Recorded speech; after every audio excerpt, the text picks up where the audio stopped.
Я приветствую вас, дорогие друзья, уважаемые гости и подписчики моего канала. Максим Гольдарт на связи прямо сейчас. Максим, приветствую вас. Здравствуйте, Александр. Здравствуйте, люди. Ну что, у нас все меньше и меньше времени до дня рождения Трампа. Вы приглашены? Ну, Скажите правду. я нет, но я так понимаю, что, знаете, ну, в общем, поздравления уже начались. Усик примчался к Трампу. На Да. полях что-то там как бы испортили воздух в Пентагоне, и он там был, представляете, эвакуировали персонал. Встретился с ним, поручкался, выступил перед журналистами, разглагольствовал о том, что мы, конечно, своего не отдадим, но мы, украинцы, у нас мозги у всех есть, кровь у нас одного цвета красная, и мы можем, собственно, договариваться. Ну, как бы своего не отдать, но договариваться. Вообще какой-то такой очень странный визит. Я с него хочу начать. Почему? Потому что цвет крови и состояние мозгов сейчас, наверное, будоражит всех. Да, у Трампа с Ираном он какие, как бы через край, Завороты, да. через край просто это все как бы льется, выливается. В общем, ждем мы этот финальный документ, пока непонятно, что к чему, но, судя по всему, он, в общем, уходит на любых основаниях оттуда, да, то есть, потому что уже долго не может продолжаться. Или То, что наоборот. мы с вами предположили еще в феврале, вспомните. В Да, конце февраля, начале марта. Я помню этот эфир. или наоборот возьмет такую паузу, потому что ему там и политически она нужна, и, конечно же, там у него же чемпионат мира и все дела. То есть, судя по всему, последствия такие достаточно тяжелые для экономики. И, в принципе-то, он уже заработал все, что хотел на скачках криптовалюты, фьючерсах, нефти и так далее. Ситуация с войной только обостряется. Удары наносятся по, в общем-то, гражданским, полугражданским, да и откровенно гражданским и людям, и объектам, и машинам. И это все мы наблюдаем сейчас. Как там Украина отрабатывает перерезание Крыма дронами, бьет там по понтонам, которые возле Чонгара свалили, в общем-то, подготовили для того, чтобы запустить движение. И параллельно с этим выходит Лукашенко, говорит, что, в принципе, все заканчивается. Путин говорит, что да, подходим к такому моменту, ну, кроме всего прочего, что он говорит о том, что будем атаковать. Есть какая-то перспектива нормальных переговоров, ну, полноценных переговоров. Не уточняет, правда, с кем, с какой стороной, кто конкретно к этому готов. В общем, какая-то идет какофония. А тут Усик в Белом доме, представляете? В общем, как-то все складывается в очень и очень, ну, такую похабную картину грядущих договоренностей. Как вы относитесь к происходящему? И самое, наверное, главное, да, то есть, ну, вот уже нам показали, в принципе, кто может прийти со здравыми мыслями после тонн ударов в голову в попытках добиться новых и новых высот в боксе и, в общем-то, всех помирить. Это вы ерничаете над тем моим предположением, когда я сказал, что думаю, что Усик вполне реальный кандидат в будущие руководители Украины, да? Понял Угу. вас. Вы какой злопамятный, даже в день рождения Трампа. Ну, хорошо. Хорошо, давайте. Тогда не по порядку. Если визит Усика повлечет за собой в ближайшее время освобождение из темниц СБУшных, из темниц Зеленского, брошенных туда по команде Зеленского, монахов и иерархов Украинской Православной Церкви, я уже скажу Усику спасибо. Хотя бы на этом. В свое время он клялся, божился, что будет Украинскую Православную Церковь оберегать и защищать всеми своими силами. Я не помню, правда, чтобы у него в последние годы это получалось, или хотя бы, чтобы он это делал. Но мало ли, может быть, этот визит к Трампу действительно повлечет за собой, чтобы монахов православия, которых по приказу Зеленского держат в тюрьмах, начали выпускать. Дай то Бог. Может быть, он об этом говорил Трампу, я этого не знаю. Были ли это в большей степени смотрины? Помните, как у Высоцкого смотрины, стало быть, у их на 100 рублей гостей одних. И даже тощенький жених поет и пляшет. Так вот, были ли это смотрины Усика со стороны Трампа? Подходит ли он на лидерство в Украине? Скажу так. Скажу так. Вполне вероятно, что какое-то зондирование идет. Вполне вероятно, что ищут персону, которая удалена, конфликтно удалена и от России, и от Америки, и в состоянии, и от Европы, то есть достаточно нейтральную персону, и которая в состоянии устроить все стороны. А с учетом того, что рейтинги приписывают Усику, если я не ошибаюсь, третье место, и он уже опережает Зеленского. То есть он идет после двух военных, по-моему, Залужный и Буданов впереди планеты украинской, а позади Усик и уже ниже, намного ниже Зеленский. Кто знает, может быть, эту фишку все-таки разыграют. Если я тоже обратил внимание на то, что он там сказал после журналистам о том, что украинские цари строили Москву. Ну, знаете, мне кажется, каждый должен заниматься своим делом. И если ты хочешь козырять историей, то лучше сначала подготовиться, если ты до этого раньше в нее не погружался, а потом уже это выплескивать наружу. Если ты все-таки супербоксер, звезда, то, может быть, лучше говорить о нокдаунах, нокаутах и правильном поединке, либо в целом о ситуации в Украине. Это было бы тоже неплохо. И это правильно с точки зрения гражданина Украины. Нужно там, где ты можешь, нести по всему миру беду нашей страны и правду рассказывать о реалиях. Кстати говоря, возможно, Усик Как Кираскевич, да? Ну, возможно, Усик что-то добавил и о Зеленском тоже. Это тоже неплохо. Если и священников начнут выпускать, если и он еще скажет и назовет вещи своими именами и объяснит еще раз, в 105-й раз тому же Трампу, что делает Зеленский для того, чтобы война продолжалась, а не наступал мир. Может быть, знаете, как капля за каплей, и будет какой-то синергетический результат. Это что касательно его появления в Белом доме. Ну, для Трампа это тоже неплохая фишка. Вы же обратили внимание, он любит приглашать к себе популярных людей, звезд спорта, особенно звезд спорта, это заметно.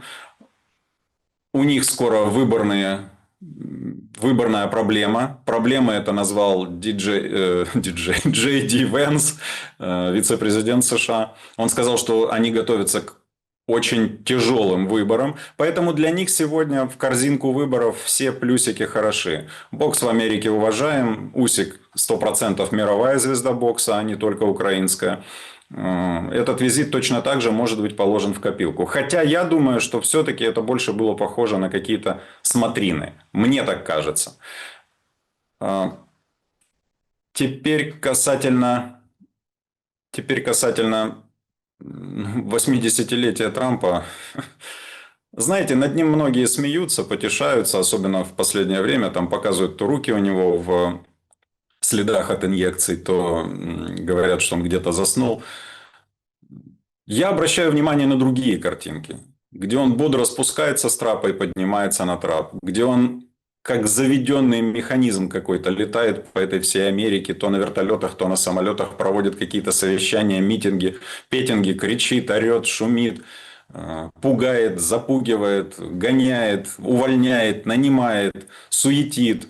Мне кажется, дай бог каждому из нас в 80 лет иметь хотя бы подобный уровень мыслия и физической формы и подготовки. Что касается вашего замечания по поводу того, что и в крипте успели поучаствовать за это время Трампы, и в целом неплохо, то даже Wall Street Journal писал, что только за последний год состояние сыновей Трампа поднялось до 5 миллиардов долларов. Увеличилось на 5 миллиардов долларов, так точнее. Понятно, что здесь и крипта, понятно, что здесь и участие в тендерах, понятно, что здесь и торговля инсайдом, понятно, что здесь и участие в торговле нефтью. Вы, наверное, смотрели, что со вчерашнего дня Соединенные Штаты Америки являются первым в мире по количеству проданного экспортером сырой нефти. Они уже обогнали и Россию, они уже обогнали и Саудовскую Аравию. Поэтому в этом смысле у них все хорошо. А в конце того года дети Трампа совершенно случайно купили важнейшую стратегическую вольфрамовую шахту в Казахстане. Сначала они совершенно случайно купили небольшое предприятие у себя в Америке, потом это небольшое предприятие совершенно случайно возглавил Кит Келлах, потом это совершенно случайно небольшое предприятие купило эту вольфрамовую шахту в Казахстане, причем при уставном капитале в 20 миллионов купили ее за 1 700 000 000. Причем совершенно случайно министр торговли Лутник лично писал письма президенту Казахстана о том, как было бы здорово, если американская компания выиграла тендер на покупку этой вольфрамовой шахты. И совершенно случайно, понятное дело, это все случайные совпадения, Пентагон впервые в своей истории выделил для этой маленькой фирмы с Келлогом во главе 700 миллионов кредита, а остальные суммы выделил 600 миллионов кредита, а остальные суммы выделил Госбанк Америки. И Пентагон заранее заключил огромные договоры с этим предприятием на поставку вольфрама для нужд американской военной промышленности и оборонной промышленности. Если подвести черту под этим всем, то нужно сказать следующее. Конечно, сегодня Трамп, его окружение могут, если им зададут вопрос и будут говорить, что мы обязаны были это сделать, потому что вольфрамовых шахт в США нет, они закрыты, давно закрыты, а нам это нужно для производства вооружения, ну и прочее, бла-бла-бла. Поэтому мы вообще тут за национальные интересы все очень сильно болеем. И не лезьте к нам, сами вы козлы. Это, кстати, один из, коль мы о Трампе говорим, его коньков. Он, когда обороняется, он сразу очень резко нападает. И он будет говорить примерно так, и его окружение будет говорить примерно так. Но это в том случае, если их будут слушать и слышать. А слушать и слышать их будут только в том случае, если они или их наследники, или их сторонники останутся при власти. Венс говорит о том, что они ожидают очень тяжелые выборы в парламент. Скорее всего, республиканцы могут проиграть как минимум нижнюю палату уже в этом году. В следующем могут с таким же успехом проиграть и верхнюю палату. И тогда это очень сильно ударит по возможностям президента США. Поэтому это я к тому говорю, что мой вывод, что для Трампа и для семейства Трампа жизненно важно, чтобы преемник был с их поля, не чужой, и тем более не враг. И для этого они должны и будут делать все возможное, чтобы в эту вот корзинку, кроме Усика, а Усик это слишком мало для победы продолжения династии, чтобы в эту копилку, корзинку многое другое накладывать. И я полагаю, что все-таки удар по Зеленскому и его окружению со стороны органов юстиции Соединенных Штатов, прямо или опосредованно через НАБУ, я думаю, что НАБУ пока что, а тяжелая артиллерия в виде ФБР и в виде генерального прокурора США, это на потом, они приберегают эту тему. Я думаю, что удар по коррупции в Украине для них точно такой же мячик в эту корзинку. Равно как и приведение к миру ситуации в Иране, как вы отметили, равно как и приведение к миру ситуации в Украине. Для них сейчас это очень-очень важно у себя там. Плюс, если все это еще поливать соусом, если касательно Украины, соусом того, что их органы безопасности и органы юстиции раскрыли мощнейшие заговоры по воровству денег американских налогоплательщиков, все это по итогу может принести им какой-то ожидаемый положительный эффект. Это что касается Трампа. И что касается заявлений Лукашенко, Путина о том, что, вероятно, так как вы симбиоз сделали, да, с одной стороны, Украина сейчас достаточно успешно, по заявлениям Украины, бомбит логистику, особенно логистику, которая связывает Крым с континентом, Херсон, Запорожье с континентом. И вы это соединили с тем, что вот же Лукашенко говорит о том, что, скорее всего, скоро мир. И Путин до этого то же самое говорил. я не могу отказаться от тех двух сценариев, которые повторяю как мантру. Возможно, она утомила вас или ваших, наших уважаемых зрителей, но она такова. Я вижу два варианта развития событий. И ни тот, ни другой никак не противоречат заявлениям Трампа, Путина и Лукашенко о возможном скором окончании войны. Первый вариант – это все-таки отстранение Зеленского от власти как катализатора войны в Украине и приведение к власти тех людей или того человека, который в состоянии будет законно, конституционно подписать мирный договор без каких-то кровавых происшествий. Это первый вариант. Это мирное развитие событий в стране. И второе, не мирное развитие и потом все равно заключение мира. Это применение России всех возможных видов вооружения, которые у нее есть, для максимального уничтожения мощности Украины, солдат и офицеров на фронте, и потом впоследствии все равно подписание этого самого мира. Я думаю, что речь все три названных лидера вели именно о примерно похожих развитиях сценария. Интересно, но то, что вы называете мирным сценарием, всячески подается как, ну, простите, дестабилизация, гражданская война. Ну, представьте, взять и Зеленского изъять. Ну, нам же рисуют просто апокалипсис. И сейчас, как бы, достаточно ситуация тяжелая, там, да, с экономикой вообще швах, то есть там доллар по 45, это уже даже, знаете, особо никто не обсуждает. Но тут тоже так интересно выходит, что Зеленский, вот видите, зарплаты поднимает военным. Вижу. Выходит, объявляет, смотрите, там 460 тысяч гривен может получать боец на передовой, 20 тысяч гривен в день, ну, за один день боев именно там на нуле. В тылу там поднимаются зарплаты, штурмовикам вот надбавки. То есть деньги, говорит, есть на это. Нашел, видимо, деньги на это. И это абсолютно не риторика, которая как бы мирная. Наоборот, он сейчас пытается, ну, скажем так, держаться на вершине этой пирамиды, понимая, что единственной внутри страны силой, которая может что-то, ну, как-то повлиять на него самого, на его власть, это военные. Ну, а военные, он, смотрите, у них перемога за перемогой. Да, в Константиновке дела плохи. Ну, а с другой стороны, все и так это знали. Да, эвакуируют из Краматорска предприятия людей.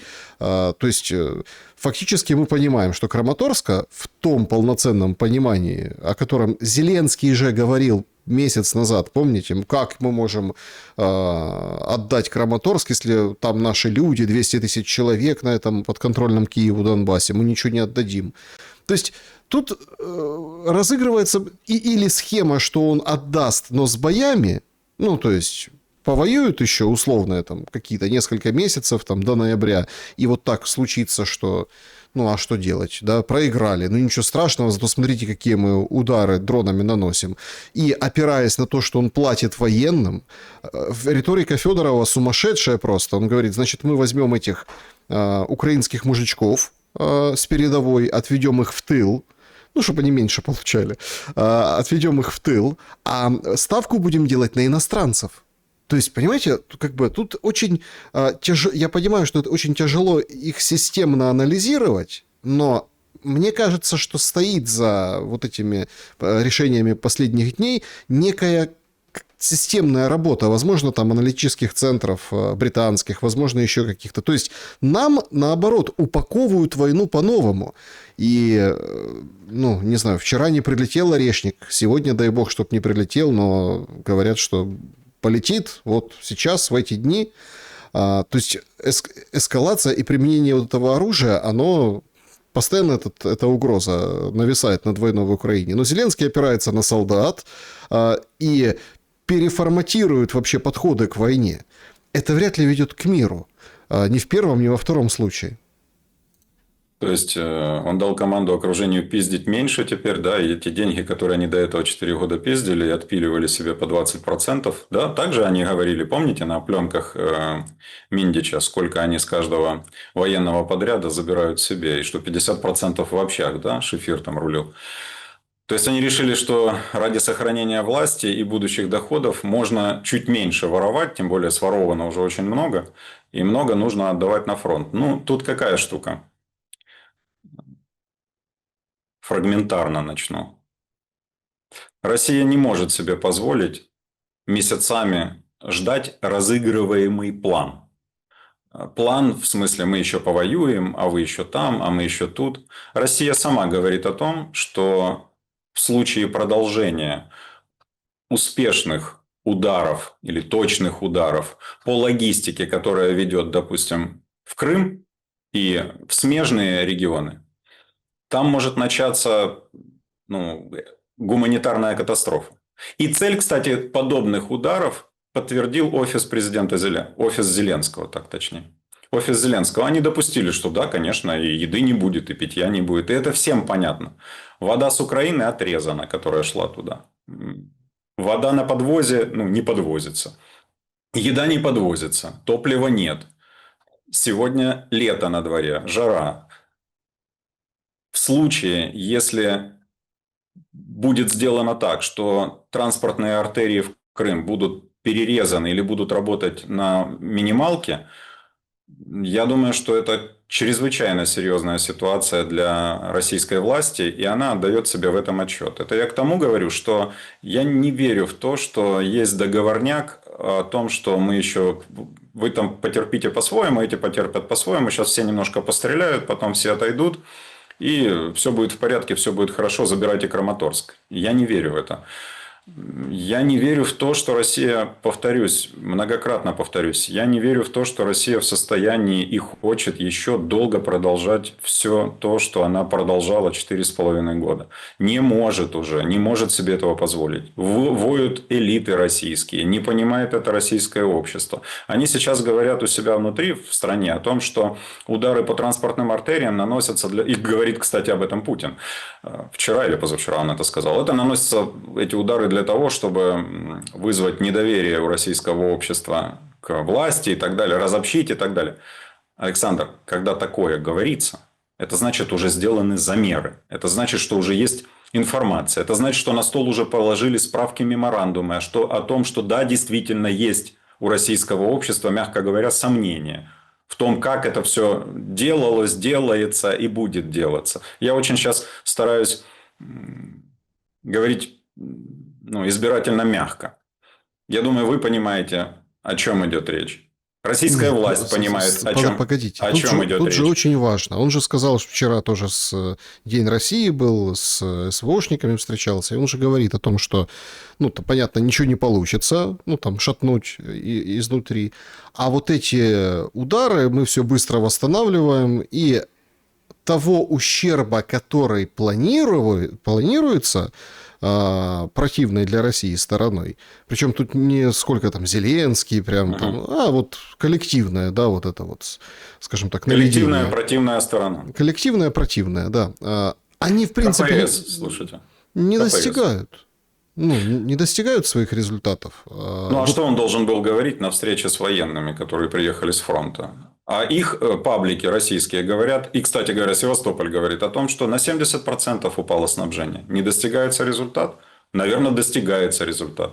Я думаю, достигается. Я думаю, что все это понимают. И еще раз акцентирую ваше внимание на том, что когда человек подобного уровня говорит о том, что это сделано для разобщенности и прочее, и сомнений, посеяния сомнений в обществе, в правильном курсе партии и правительства, когда это говорится на всю страну, это значит, что подобное происходит. Замеры сделаны. Это вызывает, мягко говоря, тревогу.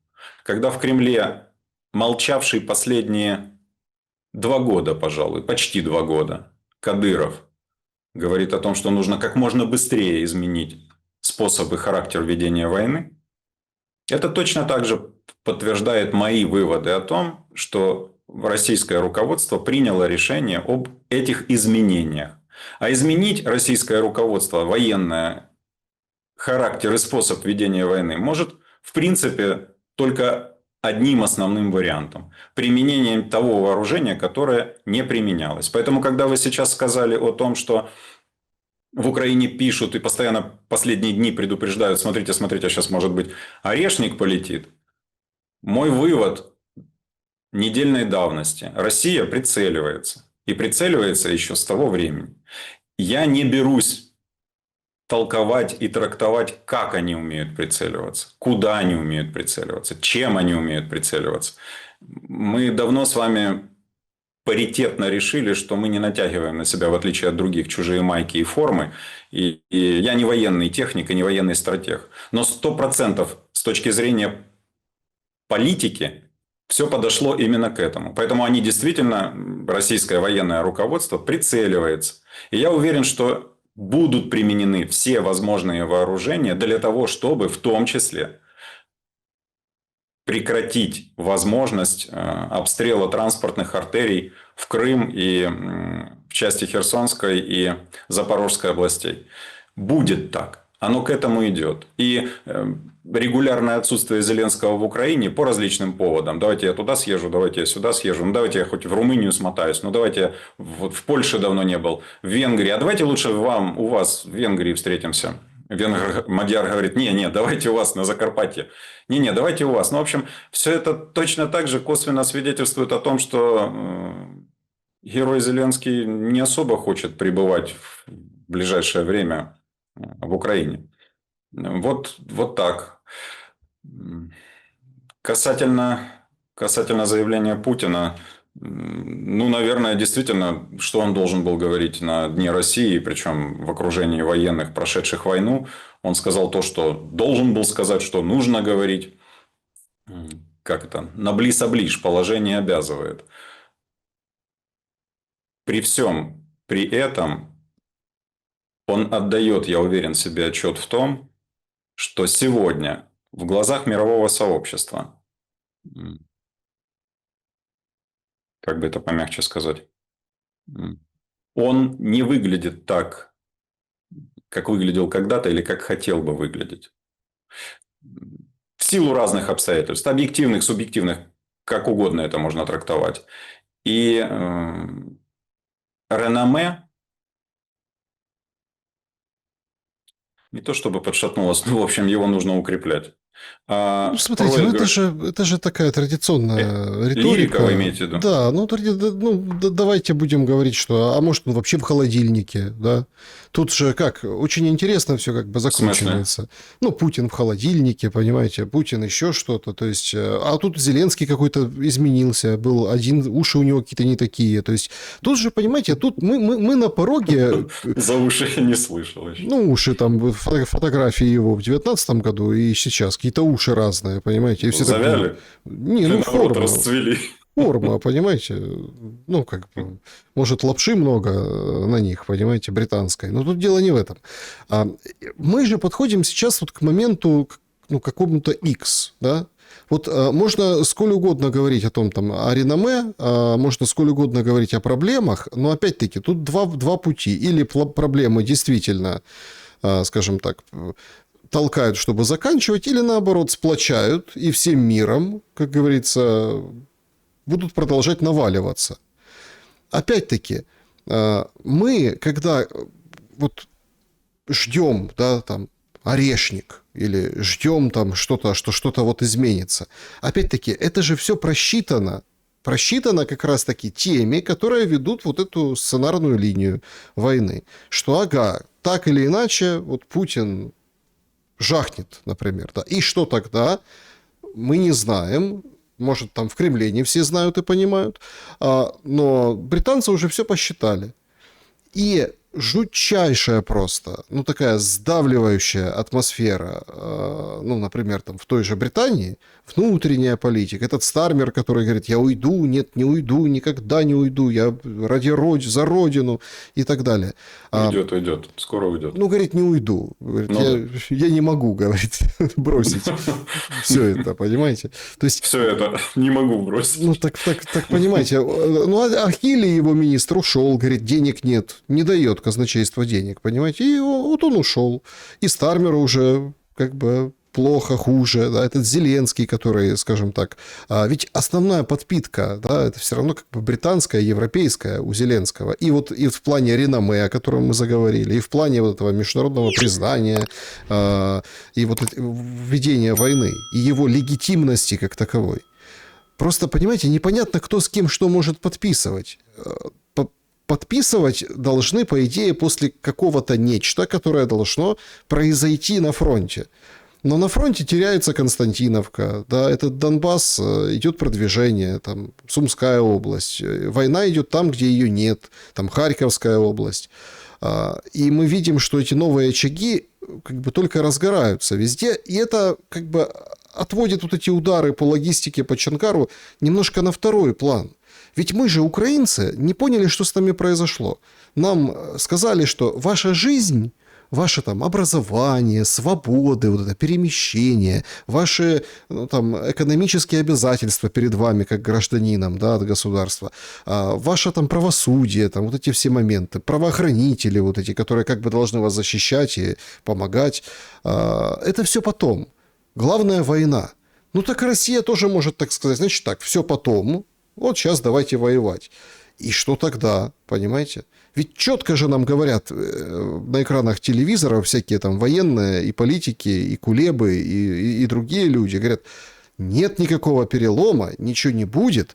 Более того, если сейчас денег не дадут, мы это преимущество сейчас быстро потеряем, и тогда начнется катастрофа. Если россияне условно возьмут, посмотрят, как мы вот это делаем по ударам по трассам, и сами примут эту тактику. Мы сами ее легитимизировали, вот эту тактику с ударом по гражданским машинам, по гражданским людям, типа перерезая логистику. Ну, сейчас эти точно так же начнут делать, и ситуация сначала выровняется, а потом будет катиться дальше.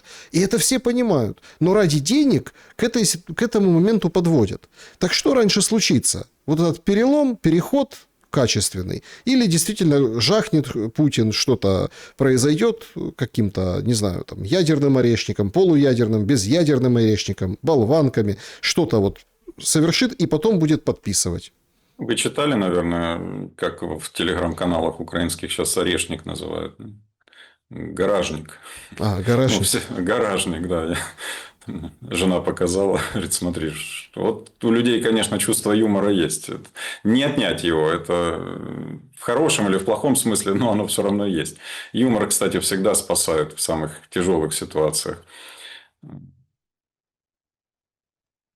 Когда Кулеба, когда Залужный, когда Буданов говорят, то есть те, кто рядом с центром информации или в центре информации, говорят о том, что нет никакого перелома, что война крайне опасна становится для существования Украины как таковой, что никаких результативных военных побед нет, что это просто физически сегодня невозможно в том состоянии, в котором находится Украина, что это повлечет за собой намного более худшие последствия, чем испытывала страна. Ну и так далее и тому подобное. Когда они это говорят, я считаю, что это первое, чрезвычайно хороший маркер. Потому что это значит, что Зеленский и его режим не монолитны. Уже не монолитны. Уже пошли трещины. Это замечательно. Потому что я считаю, что этот режим является катализатором бед в Украине и катализатором войны. Одним из ее бенефициаров. Одним из. И старательным исполнителем чужой воли, в которой Украину используют инструментом в геополитических разборках. Это раз. Два. Так как они находятся в центре информации или рядом с этими центрами, то к их словам стоит прислушаться. И из этого можно делать выводы о том, что все не так радужно, как рассказывает пропаганда Зеленского. И самое важное, что это видят и чувствуют военные. Вы начали сегодняшний разговор с того, что, после того, как Трампа поздравили с 80-летием, вы начали сегодняшний разговор с того, что сказали, что точно так же считаете, что армия, скорее всего, будет той частью общества, действия которой повлекут за собой существенные изменения в сегодняшнем раскладе сил в Украине.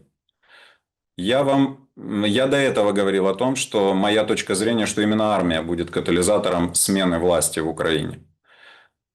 Недавнее видео, которое выложила, например, Мендель у себя на канале в Твиттере, где украинский офицер едет на машине и рассказывает все, что он думает о том, что сделал Зеленский, каким образом он подорвал обороноспособность страны, каким образом он демотивировал армию как таковую, и это он приводит, это подводит к выводу о том, что покуда зеленая власть дословно во главе страны, шансов у Украины нет. Это говорит украинский офицер, говорит в прямом эфире, говорит осознанно, говорит о том, что ему уже угрожали СБУшники и военная контрразведка, говорит о том, что его начальство будет очень против этого видео, но ему пофигу на то, кто ему там угрожает и что ему будет плохо и так далее и тому подобное. Это чрезвычайно важный маркер того, что армия меняет свое отношение к происходящему. Когда офицер подобное говорит, офицер, который со всех сторон окружен уставными требованиями, неуставными требованиями, обязами, и за эти обязы он отвечает, как правило, даже не погонами, он отвечает на поле боя головой, либо сзади застрелят. И он не боится этого сказать. Это чрезвычайно важный маркер того, что это не только его голос, это не только его слова. Его, я уверен, поддерживают тысячи и тысячи командиров и рядовых на линии фронта. Почему сегодня нет демобилизации? Почему оттуда не возвращают людей? Официальная причина, что заменить некем. Возможно, это так. Хотя сами же генералы украинские и натовские говорят о том, что сегодня война переросла не в войну групп, военных групп, да, там, а в войну в первую очередь беспилотников, что родились целые огромные широкие полосы зоны, где людей-то и нет. Просто беспилотники кружат, стреляют друг по другу или по тем случайным, кто там оказывается. Я к тому веду, что думаю, что демобилизация возможна, но ее не проводят по той причине, что режим не знает, что делать с людьми, которые долгие годы воевали, проливали кровь, теряли там близких, а приедут в Киев и увидят, как режим и его клевреты, его охрана, его слуги, его миндичи с галущенками катаются в Киеве на шикарных тачках, строят классные дома, покупают яхты, периодически раз в неделю катаются в Ниццу или еще куда-то. Живут так, как будто войны не то что нет, а в Украине великолепное процветание произошло. И как будто горы трупов не складируются там на линии фронта, либо не хоронятся в городах, поселках и селах таким количеством, что уже площади кладбищ превышают площади жилищных застроек, жилых застроек. Режим чрезвычайно боится возврата армии назад в города, особенно в Киев. Режим понимает, что армия этого не поймет. И он ничего не сможет с ней сделать. Не поможет ни СБУ, не поможет ни полиция. Тем более, что полиция сама потихонечку начинает протестовать против этого всего рая. Ей не хочется в этом быть замешанной. Многим полицейским. Резюме. Я очень надеюсь на то и очень хочу того, чтобы все-таки соглашение о мире с Россией было подписано без применения вот этих всех тяжелых средств бомбежек и уничтожения, которые есть у России. Я очень хочу и надеюсь этого. Что должно стать для этого движителем? Мне кажется, мы уже это тоже обсуждали. Настроение в армии и желание армейских высших командиров изменить ситуацию, спасти Украину раз. Два. Выгода Трампа и его окружения для того, чтобы сковырнуть коррупционную верхушку в Украине и положить себе это как зачетный мячик в корзинку перед ближайшими выборами. Плюс.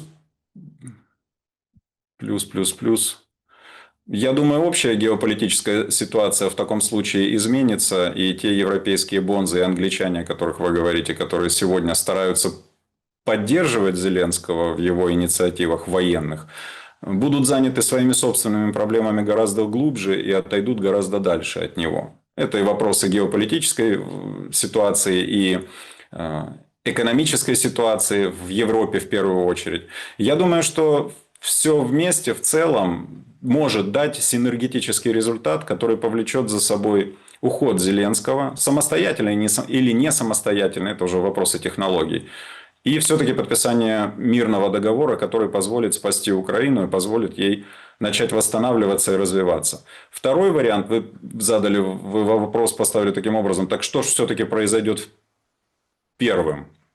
Или Путин жахнет, да, так ваши слова звучали. Я очень надеюсь на первое, но мне кажется, что более материальным, более реальным выглядит сегодня второй вариант, к сожалению. И все-таки я очень надеюсь на первое. Ну, все же бывает в жизни. Пути Господня неисповедимы, все же бывает. Ну, вот вдруг оно сложится так, как я хочу, как вы хотите, как многие другие хотят. Все, что мы сейчас с вами говорим по понятиям Зеленского, это государственная измена. Он, Дубинский, сидит в камере, ему предъявили обвинение, он призывал к миру, к подписанию мира с Россией. Ему предъявили по этому эпизоду дополнительный эпизод госизмены. То есть, по понятиям Зеленского, это сегодня госизмена. Госизмена – мир с Россией. А на мой взгляд, госизмена – это продолжение войны до полного уничтожения Украины. Другого варианта не будет. Российская машина не может себе позволить другой вариант. Просто потому, что он для нее смертельно опасен. Ну, Там все это все понимают. И риторика у Путина такая же. Говорит, армия идет вперед, эти удары никакие не повлияют на это. В общем, они чувствуют, что проигрывают, стратегическая инициатива у военных Путина, поэтому Украина прибегает к вот таким вот там, террористическим ударам. Но я хотел бы вот все-таки, чтобы мы вот эту там, публичную риторику, не публичную риторику, попытались понять. Ситуация совершенно разная. Но совершенно разная. Да, в любом случае, ситуация, там, это ровно год назад, да, вот эти первые удары были по ну, в общем, с Ираном же длинная такая история, да, то есть Израиль отбомбился по Ирану, да, вот, и тогда вот это вот началось, и сейчас вот к этому приходит. Но... Да, пожалуй. Тогда, ну, пожалуй, да, они тогда самостоятельно это делали, да. И вот сейчас вот проходит это время, да, и как вообще вот изменился мир после этого. Но в понимании происходящей, там, понимании дипломатии, например, там, да, смотрите, там понятно, что не все удается, но все равно как бы все стороны реально заинтересованы в каком-то мире, и они вот прям договариваются. В украинской стороне, с украинской позиции этого мы просто не видим и не можем пощупать предметно. То есть даже в момент ударов, бомбежек друг по другу, там, например, в Иране действует перемирие. Ну вот, например, да. Понятно, что там открыли Ормуз, закрыли Ормуз, там биржи, нефть, другая ситуация, другие ставки, но тем не менее. Почему в Украине никто, вот вы говорите, призывают к миру, сразу уголовное дело, а почему никто не может, ну, собственно, почему вот пошло по этому пути, что, ну, никаких договоренностей, вы же видите? Да, потому что верхушка пирамидки, как вы ее назвали сегодня в видео, верхушка, и, кстати, в Европе вышла моя статья «Пищевая пирамида в Украине», на удивление ее издали. Так вот, потому что верхушка пирамидки, которая создана и которая сегодня насажена на всю Украину, крайне заинтересована в том, чтобы этого мира не было. Она зарабатывает на этом. Она зарабатывает на этом столько, сколько никогда бы ни при каких обстоятельствах не заработала бы в мирных условиях и даже на великом крадівництві. Даже велике крадівництво не принесло им столько, сколько принесла война. По самым скромным подсчетам, если брать во внимание, а надо брать во внимание зафиксированные разговоры шайки, которая вокруг Зеленского, о том, как делить деньги военные, которые идут на военные подряды и прочее. Если брать это во внимание, если брать во внимание то, что 2 года назад, по утверждениям пресс-секретаря бывшего Зеленского, они собирались купить половину собственности Firepoint, то есть крупнейшего поставщика вооружения в украинскую армию, или крупнейшего, скажем так, пожирателя подрядов. Я думаю, это разные немножко вещи. Если все это взять во внимание, то минимальная цифра доходности за эти годы у этой компашки не меньше 30 миллиардов долларов.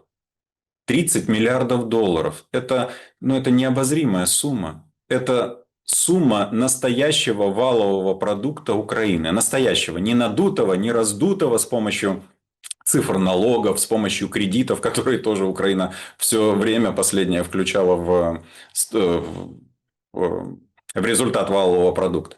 А это вот реальное, что произведено. Работы, услуги. 30 миллиардов долларов. Это настолько колоссальные цифры, что они затмевают желание, вернее, не так, они затмевают здравый смысл, они затмевают любые какие-то человеческие добрые инстинкты, и за них, вероятно, просто куплена вся эта верхушка. Кто будет выступать сегодня в роли мирного инициатора? Пофамильно давайте. Из тех, кто может с точки зрения закона. Спикер парламента? Нет. Это клеврет Зеленского. И я думаю, он себя прекрасно чувствует в нынешней ситуации. Так, не может. Дальше. Верховный командующий? Думаю, тоже нет. Я имею в виду главнокомандующий Сырский. СБУшник? Нет. Полицейский? Нет. Прокурор? Нет. Они все назначены Зеленским, они все ему должны, они все себя прекрасно чувствуют в нынешней ситуации. Они прекрасно зарабатывают, они все очень богатые люди. Более того, у них есть перспектива, если есть война. У них есть перспектива, если есть Какая война. перспектива? Еще больше заработать, выехать потом, начать преподавать в военных вузах, начать расстраивать и строить свои оборонные или военные заводы, вкладывать деньги в акции, те деньги, которые были выведены из Украины. У них прекрасные еще перспективы есть. Они все пользуются прекрасными бомбоубежищами. Они уверены в том, что их как раз взрывы бомб и этих новых орудий, оружий не затронут. Наверное, при Советском Союзе строили на века эти бомбоубежища. Они отлично себя чувствуют. Кто из них будет договариваться? Таких людей нет. Поэтому и говорю, что вопрос заключается в... Вернее, проблема заключается не только в одной фамилии. Радует что они в силу ощущения безнаказанности и вседозволенности наследили таким образом, что я уверен, что в отношении каждого из них есть огромное-огромное количество компроматов. И когда мы с вами говорим о том, что при необходимости спикер парламента, который может исполнять обязанности президента, подпишет мирное соглашение, я в это вкладываю то, что перед тем, как он получит подобное решение, подписывать мирное соглашение и прекращать войну, он ознакомится или будет ознакомлен с теми или иными доказательствами собственной вины в коррумпированности, в получении взяток, в решении тех или иных вопросов по парламенту, в раздаче взяток. Этого всего более чем достаточно. И тот же депутат, которого я упоминал сегодня в эфире, является одним из ключевых свидетелей по данному делу в Высшем антикоррупционном суде, где он должен давать показания о том, кто кому сколько раздавал, кто был на раздаче, за какие законы голосовали. Вы сами помните, что не меньше десятка депутатов сейчас проходят, 5 проходят подозреваемыми, и больше десятка проходят уже пока свидетелями по данной конфигурации. Над этим всем в парламенте всегда рулит и обязательно в этом участвует спикер парламента. Так выстроен механизм. Это, кстати, одна из причин, почему этого депутата вместо следственного изолятора сегодня содержат в далекой исправительной колонии, чтобы его было тяжело транспортировать в Киев для дачи показаний в Высшем антикорсуде или в НАБУ. То есть это говорит о том, что доказательств вины каждого зеленого более чем достаточно. И отмотивировать, если можно этот глагол так применить, их к подписанию впоследствии мира возможно. Для этого нужно сделать несколько шагов. Для этого нужно, чтобы возник момент не безвластия, как бы правильно это сказать, свободного кресла. Свободного кресла, на которое потом будут претендовать кто-то, либо его просто назначат в силу Конституции. Этот человек впоследствии подпишет мирное соглашение с Россией. Ну, Зеленский не освободит же кресло. Понимаете? Если взять человека за яйца, голова и сердце подтянутся. Я думаю, что просто этот вопрос еще не выстроен именно таким образом. Я понимаю, что он за него сейчас держится всеми своими щупальцами и всеми своими присосками. Это слишком очевидно, это понятно. Я понимаю, что они приняли тогда неконституционный закон о том, что он может продолжать исполнять обязанности президента, пока не закончится война. Все это я понимаю. И я понимаю, зачем это сделано. Я только что об этом сказал. А в таком случае мы возвращаемся к тому, о чем говорили раньше. Синергетическое влияние нескольких направлений повлечет за собой освобождение этого самого кресла. В один ли они момент возникнут или не в один, не знаю. Вы говорили, что аналитики все просчитали, взвесили и все знают, и в Англии, например, тоже. А мне кажется, что многое в этой жизни движется не в силу человеческой аналитики и всезнаемости, а в силу различных обстоятельств. Где-то кто-то захотел, где-то кто-то не с той ноги встал, где-то что-то случилось, где-то произошел ненужный выстрел, да все что угодно. И впоследствии обстоятельства развиваются как снежный ком. Я думаю, такое тоже возможно. Я не готов вам сейчас, Александр, сказать, когда воедино соберутся все воли и все векторы для того, чтобы дать синергетический результат, который повлечет за собой подписание мирного договора между Россией и Украиной. Помню свои слова о том, что прогнозировал, что мир, скорее всего, будет заключен между Россией и Украиной до конца июня. Май-июнь мы с вами говорили. Сегодня 13 июня. Я не отступаюсь от своих слов. Я считаю, что это вполне возможно, вполне вероятно. Несмотря на Стармеров, несмотря на фон дер Ляйен, несмотря на Зеленского. Все равно я считаю, что это возможно. Я просто боюсь... Да, слушаю. Все знаете, тоже, скажем, невозможно там чего. Публикуют опять-таки. Мы посмотрим, проверим, что воскресенье, то бишь 14 числа, вполне себе вероятно в Женеве приедет Венс и приедет там Аракчи и подпишут договор между США и Ираном. И тоже есть куча нюансов. Позиция Израиля, тоже там есть эти, скажем так, интересы, подводные камни. Одни говорят, что с ураном будет. Иран вроде согласился сам уничтожить этот уран у себя на территории, под контролем, но, в общем, никуда не впервые же. Никуда не вывозить, понимаете. Говорит, денег дайте, разблокируйте 24 миллиарда, вложите 300, это иранцы говорят. То есть, понимаете, но тем не менее, бумага может быть подписана. У нас же с 22 года, с момента этого парафирования, два меморандума, обменялись этими меморандумами в Стамбуле 2, уже при Трампе, при власти Трампа. Собственно, и все. То есть нет даже никакого процесса. И от этого как-то становится обидно, понимаете? Причем мы тут говорим о том, что давайте какой-то мир, но... Как вы правильно сказали, да, священники по тюрьмам, люди мрут, их убивают ТЦКшники. На этой теме все начинают пиариться. Лубенец тут проснулся, оказывается, говорит, там то психов каких-то держат, с психическими отклонениями в ТЦК пристраивают для галочки, то мухлюют с этими... планами, да, списками, сколько нужно, то вообще непонятно, какие-то бандиты залетают. Гончаренко, депутат, представляете, он даже внес залог, там что-то там 30 тысяч гривен, кажется, ну, какая-то такая сумма. Залог за мужиков на Волыне, которые лопатами побили ТЦКшников, те заперлись на частную территорию и давай там крутить мужиков, а те лопатами им как бы их сразу это тоже, это только в Украине возможно. Приезжает Корт, то есть вот эти все, так сказать, с автоматами, спецназовцы, да. спецназовцы, все, их мордой в пол, все так красиво, это все.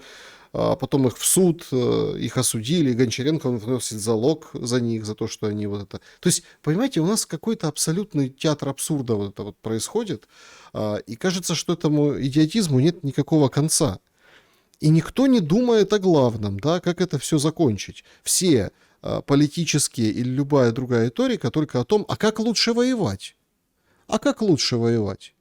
Ой, у нас нет проблем с СЗЧ, нет ничего, но сегодня Федоров объявил о том, что, смотрите, мы там через приложение делаем, ну, опять вот эти штуки, там, до какого-то числа июня ты можешь вернуться, то есть там, вернись ко мне, я все прощу, понимаете? В смысле нет СЗЧ? Федоров говорил, что 2 миллиона. Ну, Это же его слова. Ну, так, Забыл уже. проблемы, мол, такой нет, понимаете. Вот сейчас можно через приложение, и тебе ничего не будет, возвращайся опять служить. Ну, раз ты самовольно покинул, возвращайся, понимаете. А если нет? Ну, а если нет, ну, нет, так нет, понимаете. А я думаю просто, что все больше и больше людей выбирают вот эту поговорку лучше с двумя под конвоем, чем 4 несут на носилках. Я думаю, все больше и больше людей уже на это готовы. Тюрьма, да и ладно, тюрьма и тюрьма. А там видно будет. Тогда как на фронте вряд ли будет видно. И все понимают, люди же не просто так с этого фронта бегут. Что касается вашего основного лейтмотива вопроса, то здесь ответ на поверхности.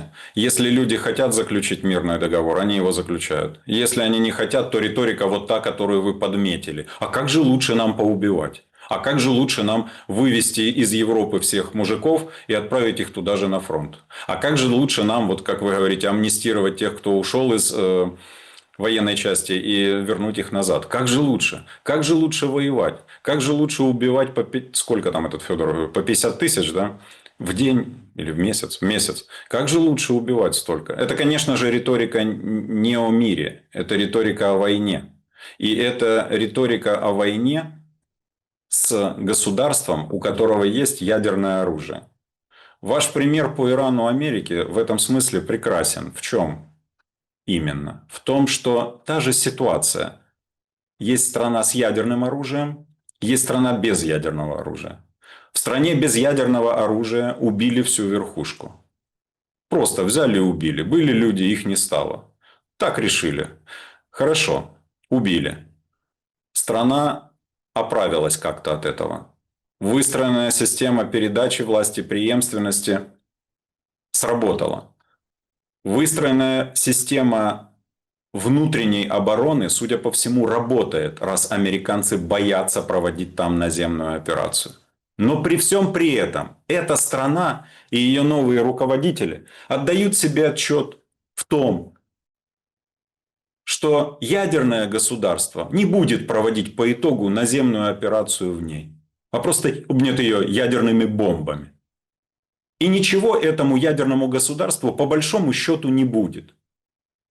И у аятоллы, и у тех, кто входит в высший военный совет, или как он там у них, революционный этот совет, 86 человек, которые являются главными советниками и управленцами в Иране, и у военных руководящих КСИР, у них у всех хватает ума и сердца понимать, что их родина вполне возможно может быть просто погребена под ядерными ударами. И у них хватает ума соглашаться с Соединенными Штатами. Что будет дальше, время покажет. Как говорят мусульмане, иншаллах. Время покажет. Для них сегодня важно выжить, вероятно, восстановиться, а там время покажет. Персам на минуточку почти 4000 лет, как нации, как государству. 4000 лет. Они многое видели, они многое знают, они многое сохранили. И сегодня они пытаются сохранить свою родную страну, свою территорию.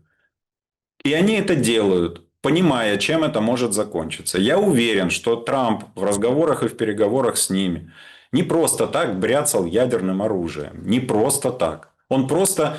Ну, американцы же они люди деловые и умеют разговаривать без экивоков и без соплей. Они просто вполне возможно объяснили иранцам, что да, они влезли в это болото. Да, они сегодня не рады сильно, что влезли в это болото. Они думали, что будет все намного быстрее, ярче, красочнее и вкуснее с точки зрения доходности. Ну, не получилось. Ну, так бывает. А больше американцы не могут продолжать в этом болоте находиться, потому что это опасно для той конструкции власти в Америке, которая сегодня есть. И американцы это все объяснили иранцам. Они сказали, что, ну, ребят, не договоримся, ну, заговорит другое оружие по вам. Нам никто ничего не сделает по итогу. Санкции в отношении нас не введут в отношении вас. Вы же смотрите, ЕС вводит санкции в отношении Ирана за Ормузский пролив. Хотя, вроде бы, не Иран это все начинал. Но ладно, я сейчас о том, что если иранские власти идут на мирные переговоры, а самое главное, на подписание мирного договора с американцами, это говорит о том, что они хотят сохранить свою страну и своих людей. Если украинская власть не идет на мирные переговоры с Россией и не хочет подписывать мирный договор с Россией, это говорит о том, что украинской власти глубоко похеру, что будет с Украиной и с людьми. Это слишком очевидно. Вот два примера. В принципе, не то чтобы равнозначные, но очень-очень схожие. И там ядерная держава – одна из сторон конфликта. И там ядерная держава будет вынуждена применить в случае продолжения войны ядерное оружие. Потому что особых других вариаций нет. Американцы не хотят туда отправлять сухопутную операцию, чтобы крови американской много не полилось.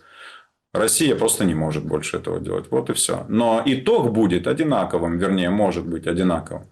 Иран это понимает, и Иран готов подписать мирный договор.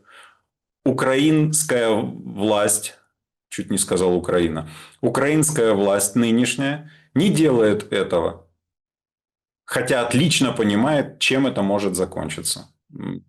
Ответ, в общем-то, на поверхности и слишком очевиден. Еще более важно, что это понимают военные. Я уверен, что этот процесс идет, и идет полным ходом. И еще, вот вы верно сказали о том, что завтра, глядишь, Венс приедет и подпишет договор в Швейцарии. Это я вернусь к тому своему прогнозу о том, что для Трампа будет чрезвычайно важным, чтобы следующий президент был не его врагом. Это мягко говоря. Для Венса подписание мирного договора с Ираном – это цимес, это вист. Кто пулю расписывал, понимает. Это вист. И это рост рейтинга в глазах избирателей. Я думаю, что для этого эта фигура сегодня таким образом и движется. А в привязке к Украине это хорошо, что Венс и другие, потому что уверен, что Венс точно не будет поддерживать дальнейшее развитие Зеленского. Мне так кажется. Это, конечно, тупиковое развитие. Ну, Стефанчук, вот этот, который никакой. Спикер. Да, как вы говорили. Колыван. Он вообще сообщил о том, что подписано исключение из Хартии европейских языков русского языка. И этим как бы гордятся. Теперь защищать русский язык можно не защищать. Ну, тут тоже так интересно, понимаете? Значит, венграм мы пошли на все фактические условия. Причем, что интересно, не только культурное, да, ну, то, что просят, то, что Мадьяр просит, а еще и экономические. Теперь там в Береговском районе ставка ниже налоговая. Ну, то есть, понимаете? Ну, то есть, как бы там фактически такая образовалась такая полуавтономия, да, то есть там... Анклав такой. Квота в Закарпатском облсовете. Ну, то есть, все хорошо. И об этом так особо не принято распространяться. Ну, типа, мы же в Европу хотим. Ну, вот в Европу хотим. Сейчас тут поляки на это дело смотрят и говорят, так давай, убирай название героев УПА. И вот это напряжение, искры с поляками, они же как бы продолжаются сейчас. И тоже хочет Польша тоже свои уступки. И Зеленский дает им эти все уступки, потому что, ну, всем плевать. на эту сторону жизни. Значит, мы тут звезды позбиваем с мемориалов «Киев, город-герой», да, мы там, в общем, русский язык запретим, вот это вот все. А другие, да пожалуйста, да все равно. Да. Главное это вот это, главное же фронт. И вообще, чего ко мне пристали, я воюю, говорит Зеленский. Ну, то есть мы занимаемся, вот чем занимаемся. А потом просто, я к чему, чтобы вот в завершении нашего эфира просто было какое-то понимание. А потом мы приходим к абсолютно, ну вот, новой модели Украины или там страны, или, ну, я государство не беру, это слишком там сложный аппарат. Вообще другая страна. И эта другая страна нам говорит, ну все, там, Крым, возвращайся, или там Донбасс, возвращайся. Ну да, А, только по-русски не говори, а мы тебя не куда? защищаем. Да, Ну, куда возвращаться? да То в есть том-то и дело. никто не спрашивает, а что будет потом? В Потому что том-то и потом дело. не существует. Вы верно подметили абсолютную неологичность даже, а конфронтацию векторов движения того, что запускает нынешняя власть в Киеве. По поводу русского языка. Помните, раньше было замечательное выражение, что это язык Достоевского, Пушкина, Лермонтова. Впоследствии, в 90-е годы, я помню, что в Украине говорили, это язык Гоголя, это язык Булгакова. Сегодня можно смело говорить в Украине, что это язык Шефира, Миндича, Зеленского, Галущенко, когда они делят деньги. Они говорят на этом языке. Все записи, сделанные у них, говорят, что они общаются только на этом языке. Он им ясен и понятен. И деньги они делят с помощью русского языка. С помощью русского языка Зеленский вставляет те или иные фразы, когда у него не хватает английского запаса словарного, когда он выступает. Не украинского, потому что украинский – это маска для него. У немцев есть такое понятие «муттершпрахе», дословно материнский язык. Для Зеленского материнский язык – язык матери. Это язык русский, как и для меня. Я прекрасно разговариваю на украинском. Я думаю, я очень грамотно пишу на украинском. Но мой материнский язык, язык матери – это русский язык. И таких, как я, в Украине половина. Половина украинцев русскоязычные. Так произошло, так случилось когда-то исторически. Это не хорошо и не плохо. Это нужно просто воспринимать позитивно и развивать все на свете, все, что тебе Бог дал. Эти же не могут развивать. Они могут ломать, они не могут создавать. Не надо забывать, что жителей Донбасса Зеленский называл особями. Не надо забывать, что крымчан, которые хотели после 2014 года не жить в Украине, он называл не людьми. Не надо этого забывать. Вот это есть истинное его отношение к людям, к носителям русского языка в Украине. Лучше ли он сделает, он и Стефанчук, тем самым для Украины, что таким образом нивелирует значение и долю русского языка в стране? Нет. Но ему не важно это, потому что они не государственники. Они не создают страну. Им не интересно, вы же сами сейчас сказали, для них будущего нет. Будущего этой страны. Их поступки свидетельствуют гораздо о большем, чем их базар лживый. Ваши примеры по поводу... Я не знал, кстати, о квоте в Закарпатском облсовете, которая специально будет выделяться под этнических венгров. Но хочу сказать следующее. Когда в 2014 году начался первый военный конфликт, и Донбасс начали обстреливать с помощью сначала СБУ, а потом войск, АТО так называемое, когда потом были подписаны Минские соглашения, когда потом Зеленский подтвердил, по большому счету, эти Минские соглашения формулой Штайнмайера, которую подписал уже он, там просили об одном или о немногом. О квоте для Донбасса в парламенте Украины. О собственных органах самоуправления. Ничего в этом страшного и сложного нет. Пример, который вы привели по Закарпатью, в Италии действует 150 лет. Север Италии имеет свои квоты в итальянском парламенте беззаперечник, как это? Ну, то есть обязательные квоты, их нельзя подвинуть. Сколько там будет североитальянских депутатов присутствовать. То же самое есть в Испании. У них есть свои квоты. Они решили проблему с Каталонией. Помните, да? Тогда ведь никто не начал АТО в Испании. Не стали обстреливать Барселону за то, что Барселона тогда... Как же его фамилия? Пучдемон, кажется. Его назвали сепаратистом, и сепаратистские были движения в Каталонии. Никто не стал проводить операцию военную против жителей Каталонии в Испании для того, чтобы их заставить принять те или иные правила игры. Если бы это все делалось еще с 2014 года, наверное, наших бы эфиров с вами не было. Я бы продолжал свою карьеру чиновника и, думаю, вполне неплохо продолжал. Я это умею делать. И вряд ли был бы публичным лицом. Да и не нужно, наверное, это было бы. Но неважно. Самое главное, Украина бы была. В ней бы, в составе ее были ее бы земли. Войны бы не было. Люди бы не погибали. И не бежали бы из Украины. Вот так было бы. Но, как говорил мой отец, если бы до кобы во рту росли грибы. Сегодня произошло то, что произошло. Действия Зеленских, Колыванов, всего этого их зеленого окружения говорят намного больше, чем говорят их слова. Им не нужна единая Украина. Им не нужна цельная Украина. Им не нужны люди эти. Не нужны. В Киеве сегодня люди переходят опять с украинского на русский. Потому что это родной язык. И в этом нет ничего плохого, что он родной язык. В свое время Германия оккупировала Австрию.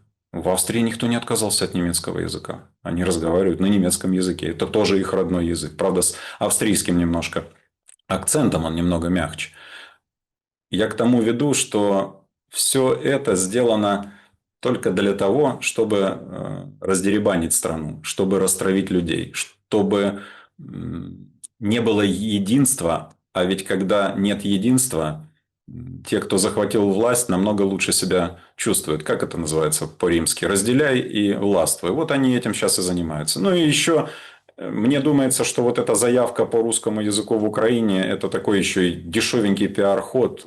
Это же они сделали ровно в день чего там, России, да, в День России они об этом объявили, он подписал этот закон. Это что сейчас, самый важный был закон? Для чего?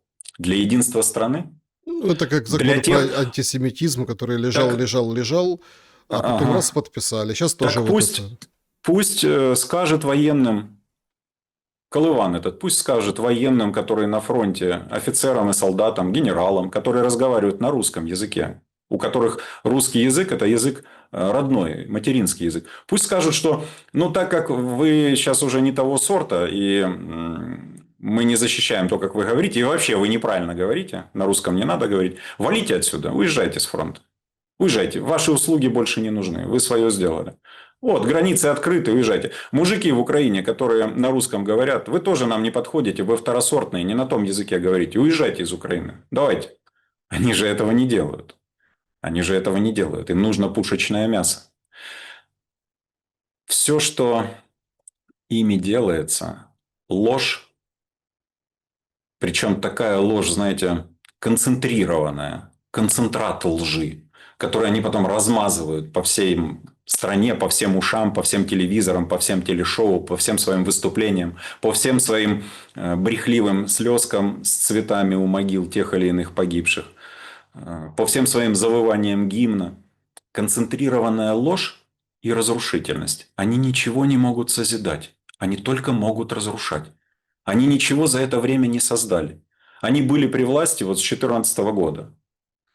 Сначала был Порошенко, ну, немножко Турчинов, потом Порошенко, потом Зеленский. Ничего ведь не было создано в Украине. Вообще ничего. Ну это же это даже не парадокс, это судьба. Это люди, которые не в состоянии создавать. Зато они в состоянии разрушать. Сносить памятники, переименовывать улицы. Вот это да, это их тема. Кличко туда же со всей его бандой. Они не могут ничего делать порядочного. Асфальт не могут класть, правильную застройку делать, менять в городе канализацию, сточные, сливные механизмы, очистные механизмы. Это не их тема. Но переименовывать улицы и вешать новые таблички они могут. Это так. Ну и, понятное дело, пилить 2-миллиардный бюджет. Ушел немного в сторону. Резюме. Действия тех, кто сегодня правит нашей страной, направлены не на сохранение нашей страны. Их слова несут в себе абсолютную ложь. И они полностью опровергаются их самыми действиями. Понимают ли это люди? Мне кажется, все больше да. Понимает ли это понимает ли это тот внутренний катализатор возможных перемен армия? Я думаю, да. Как будет развязываться ситуация с войной в России, с войной с Россией? Повторюсь, я думаю, она сейчас прицеливается. И я думаю, что будут нанесены удары, достаточно тяжкие удары. Вступится ли как-то еще Запад в этом смысле слова? Ну, Запад и так уже много чего вступался. Ну, будут кричать, выражать там свои... Что там они могут выражать? И очередные санкции ведут. Но от этого легче не будет разрушенным украинским городам, погибшим украинским людям, убитым украинским военным. Будущее Украины в таком случае будет крайне темным. Экономики в стране нет давно. Нельзя называть экономикой ту организацию процессов, где вы берете каждый день у кого-то деньги и тратите их на проедание. Ну, проедание в лучшем смысле слова. Это не экономика, это кто-то обманул. Если подвести под всем этим черту, то единственным вариантом является заключение мира с Россией. Вы привели, повторюсь, замечательный пример насчет Ирана и США. У персов хватило ума понимать, к чему может привести продолжение военного конфликта с Соединенными Штатами.